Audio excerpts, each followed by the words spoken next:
మీరు యుద్ధములను గూర్చియో, యుద్ధ సమాచారములను గూర్చియో వినినప్పుడు కలవరపడకుడి. ఇవి జరగవలసి ఉన్నవి గాని అంతము వెంటనే రాదు. జనము మీదికి జనమును, రాజ్యం మీదికి రాజ్యమును లేచును. అక్కడక్కడ భూకంపములు కలుగును, కరువులు వచ్చును. ఇవే వేదనలకు ప్రారంభము.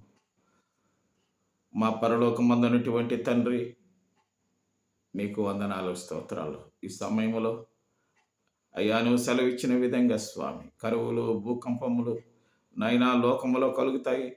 అనేకమైనటువంటి వేదనలకు స్వామి ప్రారంభమైనటువంటి దినాలు రాబోతాయని లెక్కలో మీరు మాకు తెలియజేసినందుకు వందనాలు. ఆ సమయంలో మీరుండి మాకు తోడుగా ఉండి రక్షణకర్తగా నిలబడుతున్నందుకు నీకు వందనాలు, స్తోత్రాలు చెల్లిస్తూ ప్రతి బిడ్డల యొక్క కంటతడిని, ప్రతి భయాన్ని మీరు తొలగించి కాపాడమని యేసుక్రీస్తు నామమున ప్రార్థించి వేడుకుంటున్నాం తండ్రి. ఆమేన్.